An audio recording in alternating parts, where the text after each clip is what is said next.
permettons, je ne peux pas. Autant vous avez le droit de décrier. Je refuse. Autant vous avez... Ça ne donne pas l'impression que vous êtes une femme assez correcte. Oui. Moi, je ne peux pas avoir une épouse comme ça. Non, pas de jugement de valeur. Mais monsieur... Là, une fois, je tolère. Mais tout le temps, non. Professeur, je ne suis pas venu chercher un mari sur le Je plateau. ne l'ai pas dit. Mais Voilà, je dis donc vraiment... ne me coupez pas parce que Oui. je vous ai assez protégé. Non, je ne suis pas ici pour être Ma protégé. Je suis patience là a pour des limites. défendre... Alors vous ne me coupez pas. Je suis là pour défendre ma chapelle. Je vous prie donc d'arrêter. Non, ne me faites pas... J'ai soulevé le problème du professeur Kamto, qui est... Écoutez, c'est un scandale, Manda. Manda, vous savez, un homme politique, c'est quelqu'un qui lit C'est pas lui qui la l'a perspective. C'est pas, on n'est pas là pour Kamto. Pardon, ne me coupez pas. Non, vous ne pouvez pas m'orienter. Non, c'est pas alors ça. surtout, Non, mon frère et mon ami. Non, je ne peux... Mais je vous dis que ça m'a choqué. En tant que biaïste, écoutez, le président Biaï mandat de ne pas me couper. Mon frère Manda. Non, je voudrais dire ma déception. Je ne peux pas. Non, vous voulez qu'on laisse passer. Lui, il a rassemblé ma mobilisation pour la paix. Le thème est de savoir comment atteindre, comment mener un climat apaisé. Et je vous dis qu'entre autres climats apaisés, c'est inadmissible de voir la militarisation qui a accueilli le ministre Kamto. S'engage, mais s'engage le biaïste. Et un homme vous qui... même un fumeur de Kyo peut rassembler les gens. Hein. Et un homme... Ça, c'est votre... à l'ordre d'une élection. Moi, je ne parle pas de ça. La légitimité. Moi, je ne parle pas de ça. Ce n'est pas le Moi, je vous fais remarquer quelque chose, Boni, et c'est bien. Mais lorsqu'il a fini d'appeler, de faire des parallèles comme celui qu'il a fait entre le Sénégal et le Cameroun, est-ce que ça ne peut pas appeler justement... Encore que je n'ai pas cette interprétation. J'ai écouté et réécouté le discours de M. Kamto. Ce qu'il voulait dire, c'est que il n'y a pas de changement si vous avez peur de défendre vos droits. Vous savez, nous faisons quand même la casuistique. Nous faisons modestement la sémiologie. Et j'ai dispensé un cours qu'on appelle l'épistémologie du discours politique. Épistémé veut dire connaissance, la capacité à interpréter un discours. Je l'ai fait pour le président ici pendant une vingtaine d'années, dans les radios, dans les télévisions, et même dans les contestations ad hoc. Je pense que pour moi, il a dit, et il voulait dire que, au Sénégal, s'il y a eu le changement, je cite ici l'intention du ministre Kamto, c'est qu'à un moment donné, les Sénégalais ont défendu leurs droits. Même si ça a entraîné des morts. Bon, et puis, vous voyez que la question que vous posez remet même sur la table la manipulation de l'information. Les gens qui sont préparés, mais regardez. Il y en a qui auraient intérêt à travestir ces propos. Mais on les appelle des losers. Vous avez des gens qui ne vivent que pour défendre l'indéfendable. Vous n'avez que des gens qui ne vivent que de part et d'autre. Hein? Parce que cette même opposition, dans l'élan, parce que personne ne va me distraire dans le chapelet de récrimination que j'observe chez l'opposition. Mais elle s'organise d'une façon criminelle à noircir l'État camerounais. C'est quoi cette affaire où, quand vous voyez certains sites et certains débats, Biya doit partir, Biya doit être égorgé. Comme programme politique. Vous comprenez? Et puis, les relais sont très forts.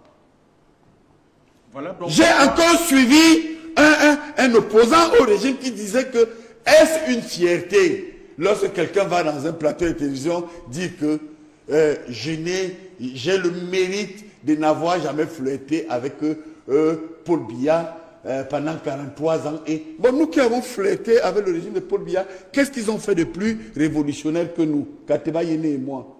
Je peux vous dire qu'aucun opposant au Cameroun ne s'est battu pour la liberté et l'égalité comme les biaïstes portés par Kateba et moi. Je vous interromps. Non, je ne vous permets plus. Non, je ne vous permets pas. Autant vous avez le droit. Autant vous avez le droit de décrier. Je refuse. Autant vous avez le droit. Autant vous avez le droit. De faire quoi? De parler de votre parcours. Permettez. Autant non, vous madame, avez écoutez, c'est pas pour toi, je vais vous dire, si vous n'êtes pas habitué à autant vous avez le droit. Parce que Si vous arrivez dans une assemblée générale, ou des Nations Unies, ou encore dans un plateau comme celui-ci, l'un des respects de la démocratie, c'est d'arrêter de couper comme ça. Pour une femme, c'est pas oui, mais maintenant, quand vous parlez aussi 45 minutes, quand vous parlez 45 minutes, avec votre mari, quand vous parlez 45 minutes, quand vous parlez 45 minutes, permettez que vous me faites peur. Avoir une femme qui coupe chaque fois son interlocuteur, ça ne donne pas l'impression que vous êtes une femme assez correcte. Oui. Moi, je ne peux pas avoir une épouse comme ça. Non, pas de jugement de valeur. Mais monsieur, une fois, je tolère. Mais tout le temps, non. Professeur, je ne suis pas venu chercher un mari sur le plateau. Je ne l'ai pas dit. Voilà, donc vraiment. Ne me coupez pas, parce que je vous ai assez protégé. Non, je ne suis pas ici pour être protégé. Je suis là pour défendre. Alors, vous ne me coupez pas. Je suis là pour défendre ma chapelle. Je vous prie donc d'arrêter. D'ailleurs, je ne suis pas là pour qu'on me fasse des fleurs. Je suis là pour défendre en ma initiant ce chapelle. désordre sur le plateau, vous arrivez à mon point de chute, où vous venez sur des plateaux pour défendre vos chapelles. Oui. Donc vous perdez l'honneur. Vous n'êtes pas différent des extrémistes de mon ancien parti. Ça, c'est votre Et j'ai même compté, permettez-moi de vous montrer jusqu'à quel point vous êtes extrémiste. Vous avez parlé du PCRN ici 11 fois. Quand vous êtes sur un plateau, il faut vous surpasser. Et reconnaître à un moment donné que vous là, tel que je vous vois dans votre posture, madame, vous êtes la preuve même d'une opposition qui n'est pas solidaire. Je ne vous ai pas vu, en dehors de PCRN ceci, Cabral Libye ceci, Cabral Libye cela, dénoncer un seul acte dont a été victime, par exemple, le MRC, l'UPC ou autre. C'est ça votre problème. Je ne suis pas ici pour ça. Bon alors, bravo, je suis bien content. Vous voyez que dans ma posture, vous êtes politologue et vous ne savez pas que l'opposition n'est pas un parti politique. Dans ma posture, l'opposition n'est pas un parti politique. Je suis là pour défendre les... Écoutez, professeur. Non, moi je ne suis pas dans votre posture. Madame, je ne suis pas dans votre posture. Laissez-le passer, vous êtes galant. Allez-y. Je suis ici pour défendre les idéaux du PCRN. Voilà. Nous sommes ici pour défendre le Cameroun. Oui. Moi, je suis ici pour défendre le Cameroun. Alors, vous le défendez bien. Oui. Je dis donc ceci. Donc, je peux vous protéger. Je suis venu en tant que porte-parole du Parti camerounais pour la réconciliation nationale. Et moi, je suis ici à quel titre? Ça, je n'en sais rien. Je suis coordonnateur du mouvement national des biaïstes. Tout ce que je sais. Et la force des biaïstes, c'est que nous avons ce qu'on appelle l'élévation. Alors, je ne vous interdis pas d'être sublimé par M. Cabral Libye et votre parti, mais à un moment donné, il faut que vos actes et votre discours soient conformes à un apaisement souhaité qui est à l'ordre du jour de cette émission. L'apaisement souhaité ne va pas m'empêcher parce que vous avez le droit. Oui, non, je laisse le professeur, je vous donne mon temps de parole. Vous avez le droit de porter votre toge, votre cap de biaïste, votre expérience. Non, je suis professeur des universités. Hein. Oui, vous êtes docteur en quoi, vous, par exemple? On doit vous respecter dans votre magistère. Moi, je suis d'abord, écoutez, madame. Hein, vous savez, ce qui m'a créé à un moment donné, non, c'est une parenthèse, des ennuis, même dans mon camp, c'est que j'ai toujours su, avec Ateba Yéné, être au-dessus des pécadilles des chapelles. C'est comme l'église. Vous avez des gens qui vous disent, ils parlaient de Dieu. Penser Dieu, c'est penser l'État. Penser l'État, c'est penser l'organisation dans les partis politiques. Pour ça, laissons la parole. Penser l'organisation dans les partis politiques, c'est penser l'organisation sociétale. D'accord. Je tiens donc à préciser, professeur, au cas où vous ne l'aurez pas constaté, que je ne suis pas ici pour qu'on me fasse des fleurs. Je n'ai pas besoin de vous le dire. Dites-moi ce que vous avez à dire. C'est le plus important pour moi. Je suis ici pour porter la parole du PCRN. Alors, autant vous avez le droit de porter votre toge, de parler d'analyser votre longue expérience, d'analyser vous analysez sous l'angle qui vous plaît. Alors, non, pas qui me plaît. Non, je défends l'État. Ça, c'est votre droit le plus absolu. Mais c'est aussi le droit d'un opposant de dire que que nous avons à la tête de ce pays un parti politique qui pendant 43 ans nous a enfoncés, c'est son droit le plus absolu, et qu'il n'a pas participé à cela. Oui, il a le droit de réclamer, n'est-ce pas, une certaine virginité politique dans le domaine de la gouvernance, parce qu'il ne se reconnaît pas comme acteur de toute cette déflagration sociale qu'on peut constater aujourd'hui. Vous n'allez pas reprocher aux gens de prendre les choses de leur point de vue, alors que personne ne vous reproche de présenter les choses de votre point de vue. Donc c'est le droit d'un opposant de dire, moi, je ne suis pas du système, je n'ai jamais été du système, et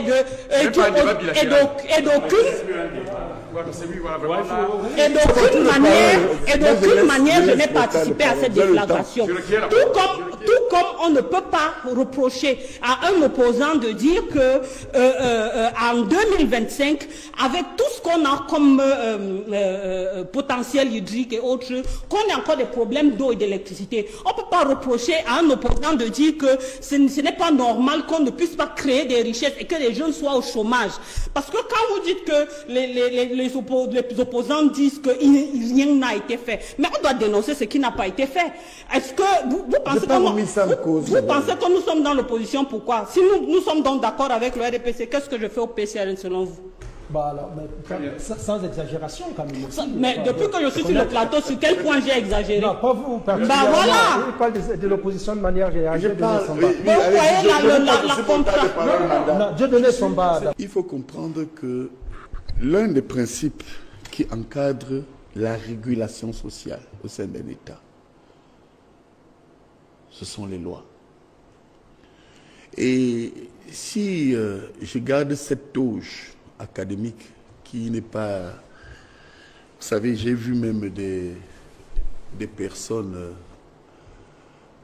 à l'étranger avoir le kilo. Je ne parle pas du ministre Kamto, mais de certains analystes et journalistes dire que on a écouté des professeurs. Mais que ces gens sachent quand même que cette touche que j'ai portée dans les universités françaises, que j'ai portée à l'université des Antilles-Guyane, au moment où je vous parle, Alain Arconte, le président de l'université des Antilles-Guyane, de 1997 à 2001, où j'étais là-bas à Magistère, mon ami Laurent Lenguet, qui était le patron du pôle de la Guyane, où le doyen Saint-Cyr, Lenguet et le président Arconte pleuraient le jour où je leur ai dit que je laisse tout ici pour rentrer au Cameroun. Donc que ces gens qui sont à l'étranger, qui sont ailleurs, sachent que je suis de la diaspora. Et que les sacrifices que nous faisons pour entrer au Cameroun, qu'ils soient de l'opposition et du pouvoir, sont le sang et la sueur que nous versons pour que le Cameroun marche. Je vous ai donné une minute pour ça. Bon, alors, pour conclure, aucun État ne peut marcher s'il n'y a pas de consensus minimum lors de l'élaboration des lois. Aucun juriste, instrumentiste, ne peut douter ici que le Cameroun a signé des conventions au sein de la CADEC. Le Cameroun a signé des conventions au sein de l'Union africaine. Et nombreuses autres chartes et traités que je peux citer, mais le temps nous fait défaut, pour mettre en place un code ou des codes au-delà du code électoral ayant un consensus minimum. Mais quand vous occultez cela, c'est de la violence. Vous voyez que là, je parle du pouvoir. Mais que cette opposition aussi comprenne que, malheureusement, et je suis là-dessus, il y a ce que les sociopolitistes appellent avec autorité les perversions de la démocratie. Dans ces perversions, quand vous n'avez pas de majorité parlementaire à l'effet de transformer les lois, vous subissez ce que Vedel appelle la dictature de la majorité. Okay. Cessez de pleurnicher chaque fois à l'effet de dire qu'on n'est pas d'accord avec le code électoral, on n'est pas d'accord. Oui, d'un côté, j'ai ressorti la thèse. Ça doit être consensuel au regard des conventions que nous avons signées. Okay, mais alors, la perversion démocratique voudrait que, parce que vous avez une majorité, on l'a vu avec la proportionnelle en France, scrutin uninominal à 2 tours, etc., que nos opposants respectent stricto sensu nos lois. Je crois que tout cela, réuni, tout ce cocktail, pourra enfin apaiser le climat électoral. Merci pour ça. Ils doivent respecter la loi, déjà que nous n'avons pas de problème avec les lois. Oui. Quand le RDPC finit donc de voter ces lois, qu'ils les respectent. Parce que quand vous rédigez une loi qui dit que 15 jours avant le début de la session, on doit donner le projet de loi de finances aux parlementaires, cette loi-là doit être respectée. C'est parce que c'est vous-même qui l'avez votée dans votre majorité éclatante. Mais c'est le RDPC qui est majoritaire à l'Assemblée nationale. Cette loi est votée par la majorité RDPC. Il faut pouvoir respecter ces lois-là. Oui, sauf que la faille que vous avez dans l'opposition, vous vous présentez toujours en ayatollah pour défendre vos chapelles. Il serait aussi intéressant que lorsque un parti de l'opposition, notamment une personnalité comme Maurice Kamto, est victime d'une sauvagerie agressive comme celle qu'on a vue là, qu'au-delà de vos chapelles, vous soyez ensemble pour dire que c'est inacceptable. Et la faiblesse Elle vous a dit que l'opposition n'est pas un parti politique. Non, je ne parle pas d'opposition. Je parle des valeurs. Ce n'est pas à moi qu'on va rappeler que ce n'est pas un parti politique. Elle est hors sujet même quand elle me dit que l'opposition n'est pas un parti politique. Puisque j'insiste, regardez le monsieur du RDPC, mon frère Manda. Il dit, et ça m'a frappé, parce que moi j'ai une oreille attentive. Il dit, j'ai de la sympathie pour le MRC.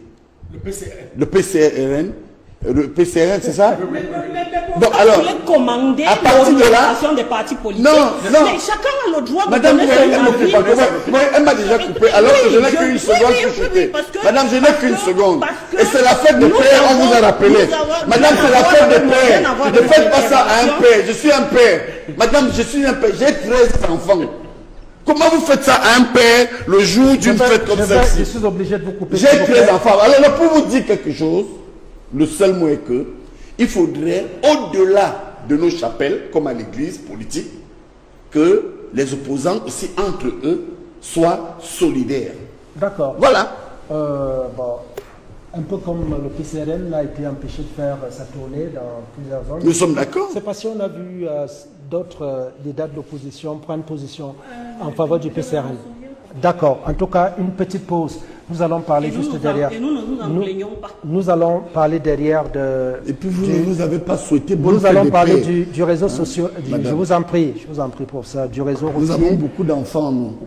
Du réseau routier qui se dégrade davantage et qui a été la cause de l'annulation de la 7e étape du Tour cycliste international du Cameroun. À l'étape de Douala, c'était un critérium qui devait se courir sur les artères de la ville de Douala. Nous allons prendre une petite pause et on revient juste derrière pour ce sujet en 45 minutes chrono.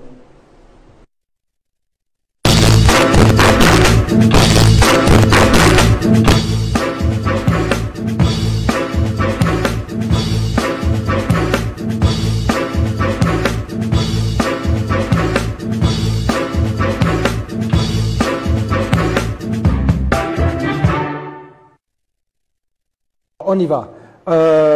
Je vous l'ai dit, nous allons vous projeter quelques reportages réalisés par les équipes de Division 4 Télévision parce que le Tour cycliste du Cameroun a pour point de chute Yaoundé. Vous allez voir que là où même le Tour doit arriver, généralement il y a des risques que cet endroit soit indisponible par ces temps d'intempéries.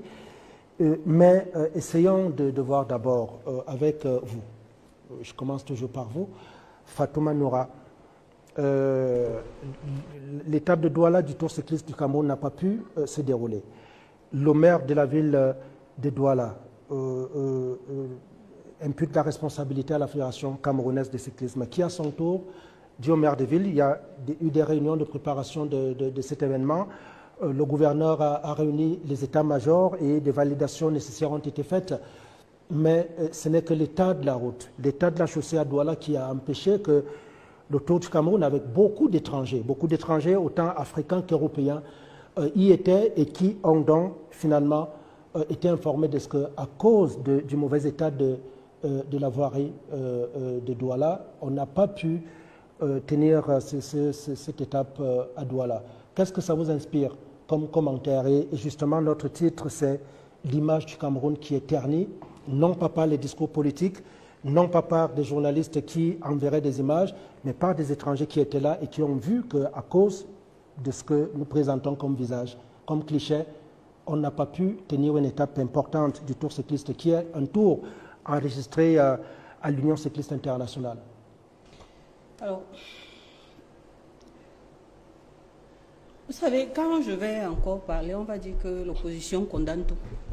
Parce que, je le disais tout à l'heure, rendu en 2025, il y a des basiques dont on ne devrait plus parler.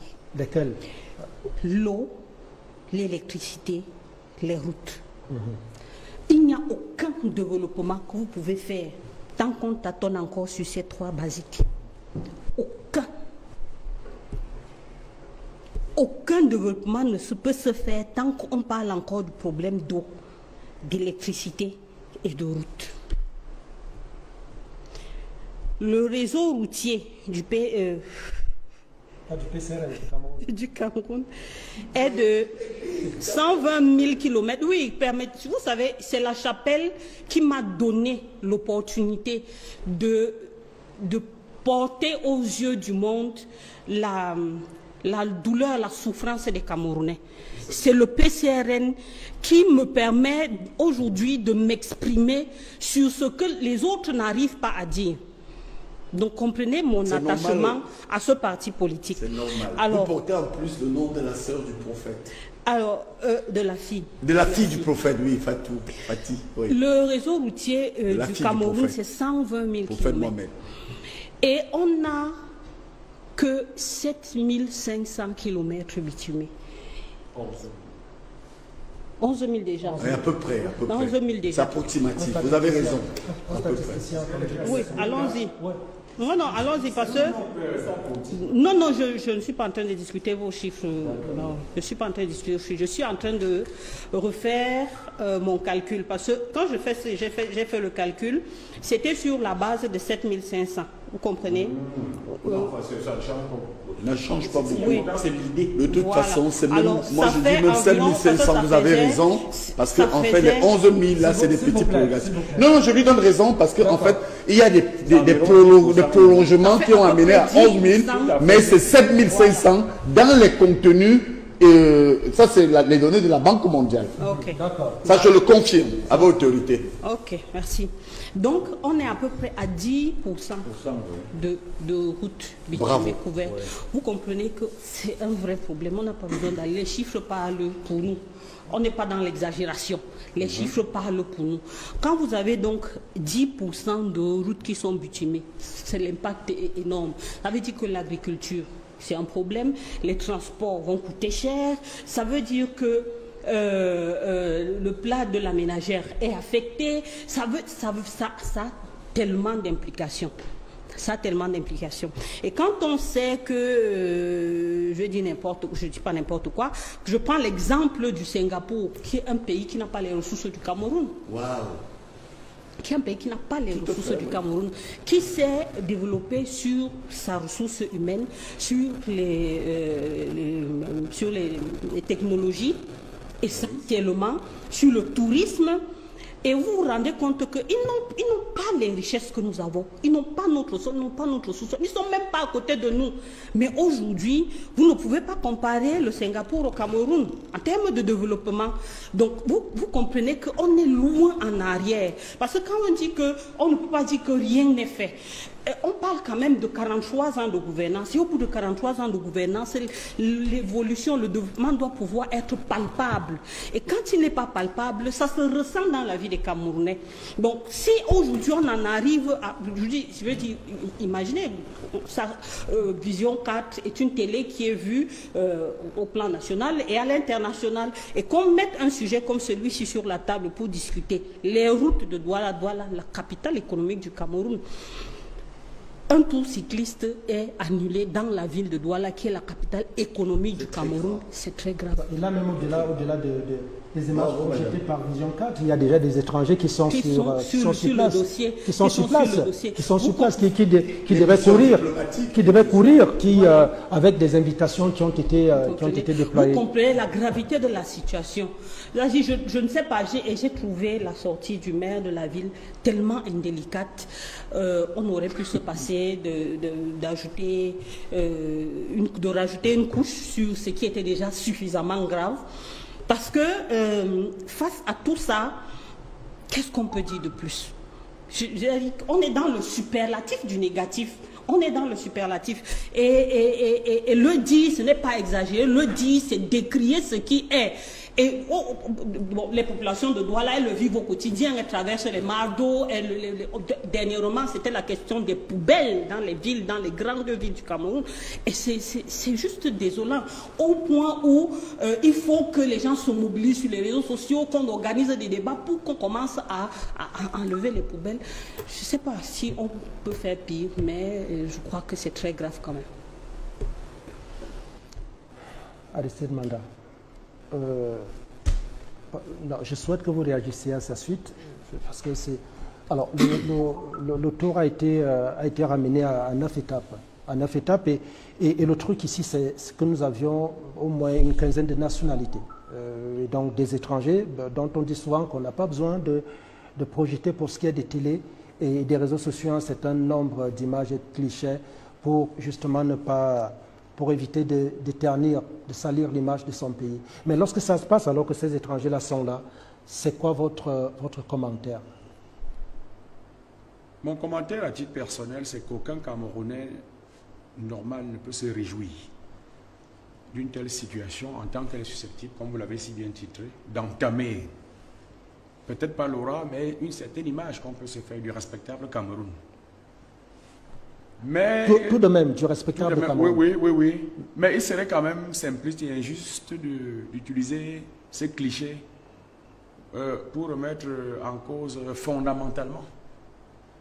Vous comprenez un peu l'architecture la gouvernance infrastructurelle de notre magistère. Parce que mais je le dis encore. Vous avez suivi ces stats?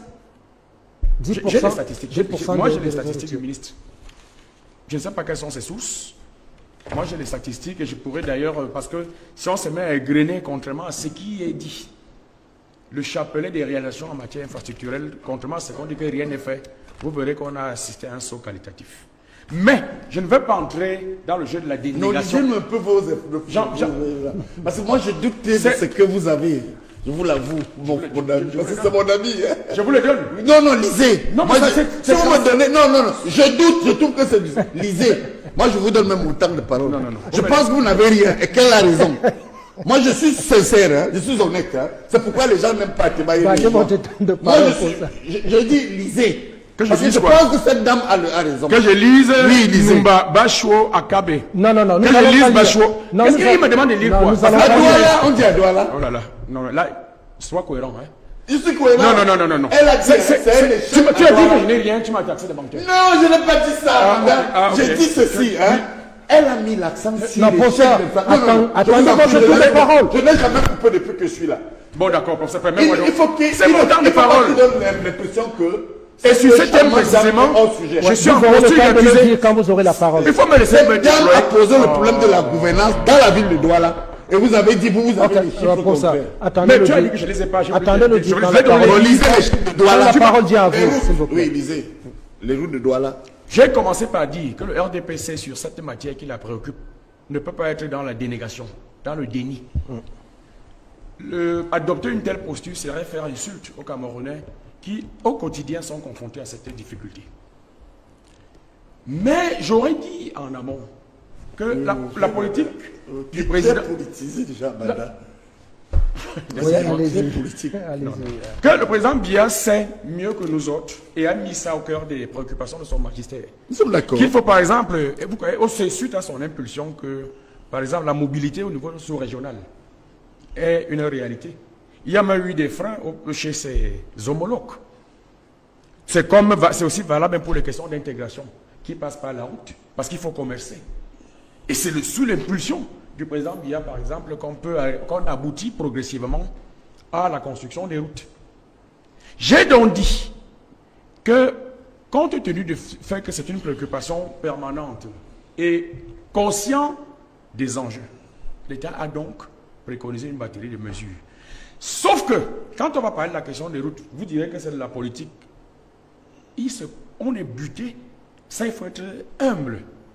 Face à des contraintes financières et budgétaires qui sont bas, pourra peut-être mieux expliciter pour les avoir étudiés et managés. Si bien que, sur bien des cas, on bascule vers la réhabilitation, les réflexions pour pallier, pour pallier les situations les plus immédiates. Le gouvernement de la République a à cœur, parce que c'est un problème. En aucun moment, je ne prendrai la parole ici pour dire que nous sommes à l'aise. Même nous qui sommes dans la ceinture du Mfundi, on verra qu'il y a quand même des difficultés. Mais, vous voyez que pour le cas de Yaoundé, avant d'arriver à Douala, avant le maire, mon frère Messi, le maire, il y a eu quelqu'un que les Yaoundéens ont affectueusement dénommé Jack Bauer. Ceux qui ont vu la physionomie de Yaoundé, par exemple à l'époque de Emma Basile, qui était un politique fort.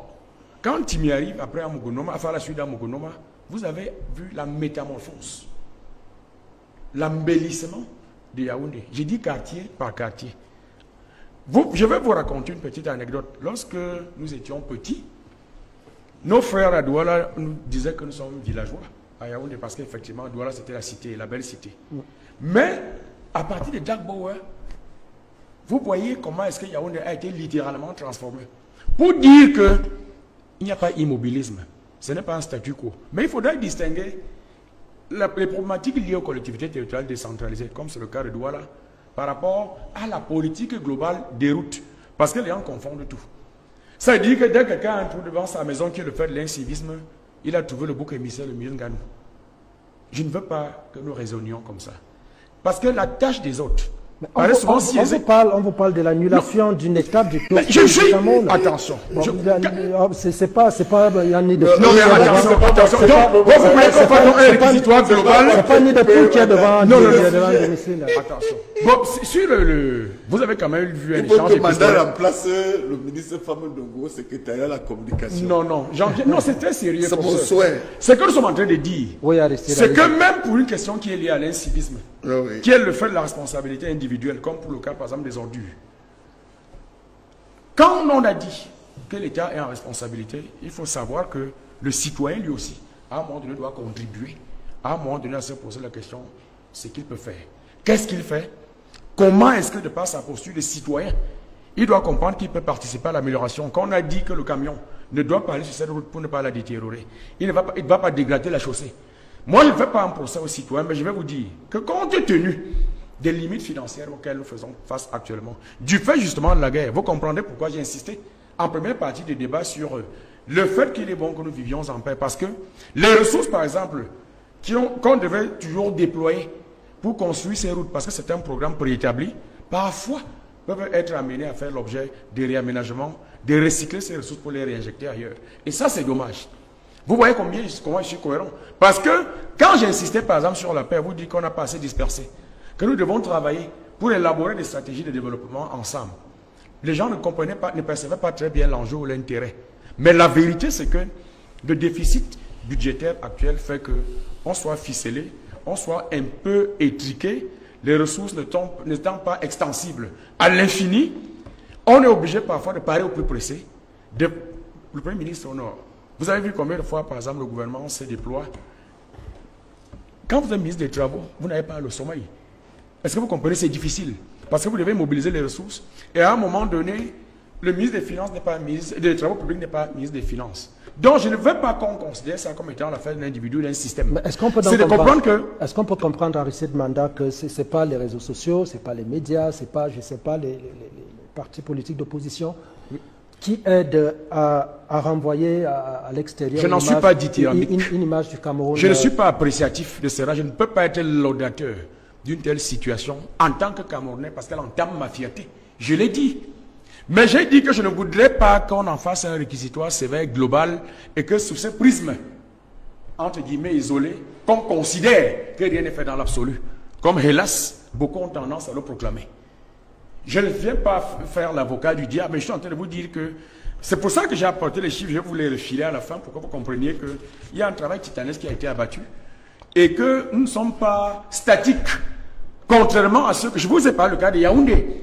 Yaoundé, il y a 25 ans, nous étions au lycée, n'était pas toujours, n'avait pas de feeling. Hein. Sous Timévouna, vous avez vu comment est-ce que ça, on a boosté la ville, comment est-ce qu'elle était vraiment lumineuse. Mais si on en arrive tout quartier par quartier, si on en arrive à un désagrément aussi, aussi fort, c'est dommage. D'une compétition souveraine. Une compétition souveraine. Bon, c'est dommage, on ne peut pas acter. On peut conclure que si ça concerne le tour du Cameroun, alors les autres artères de la ville ou les autres actes du pays, on n'en a rien à foutre. Parce que... Cette situation, il faut comprendre qu'elle aurait pu être gérée différemment. Parce que les éléments que vous avez est tels que... Vous savez que avec la fédération, la mairie de la ville ne sont pas tout à fait en face. Parce qu'on peut dévier un itinéraire, en réalité, il n'y a pas eu, on ne s'est pas accordé. Surtout. Vous comprenez? Donc, je ne veux pas qu'on se focalise sur ça pour montrer que dans l'absolu, rien n'est fait. C'est un incident qui est regrettable. Je le dis et je le maintiens. On aurait pu. D'accord. Non, je parle non, c'est pas le problème de route en tant que tel. C'est des nids de poules pour le cas de Douala, ne revenez pas. Ok, d'accord. Sinon, je ne veux pas lui laisser, on va revenir sur le message.